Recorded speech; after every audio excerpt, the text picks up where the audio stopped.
রাধে রাধে, জয় শ্রীকৃষ্ণা। দেখো আমি কি কুড়ে কাজে পড়েছি আজকে। হাটে গেছি, হাটে দেখো সেই মাছ রয়েছে, বেলা করে গেছি তাও প্রচুর মাছ।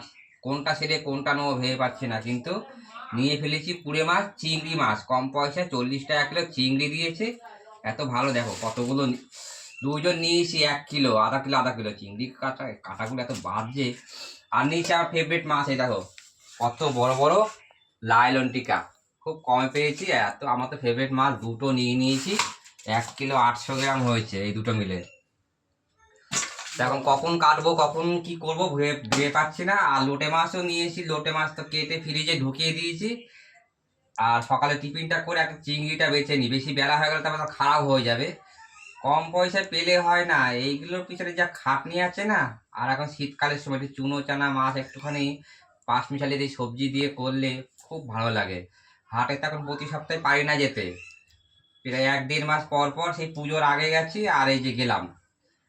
না, পুজোর পরে মনে হয় একবার মনে হয় গেছি, আগে তো প্রত্যেক সপ্তাহে যেতাম, এতদিন থেকে আর পেরে উঠি না। তো যাই হোক, এখন তো ওই যে চিংড়ি নিয়ে বসেছি আমি, কখন হবে জানি না, মনে হচ্ছে 1 ঘন্টা 1.5 ঘন্টা চিংড়িতেই খেয়ে নেবে। এখনো শাক রান্না করব, মাছ রান্না করব, কখন কি হবে। আর চান করতে করতে আজকে 5টা। রুই মাছ আনিনি? না বাবা, অন্য কিছু আনিনি, আজকে এইগুলোই নিয়ে এসেছি। লাইলন টিকা নিয়ে এসেছি অনেকটা, আর লাইলন অন্য মাছ টিকা, নিয়েছি না। চিংড়ি। তো সবাই ভালো থাকো, সুস্থ থাকো। আমি তো এখন প্রচুর কাজে ব্যস্ত।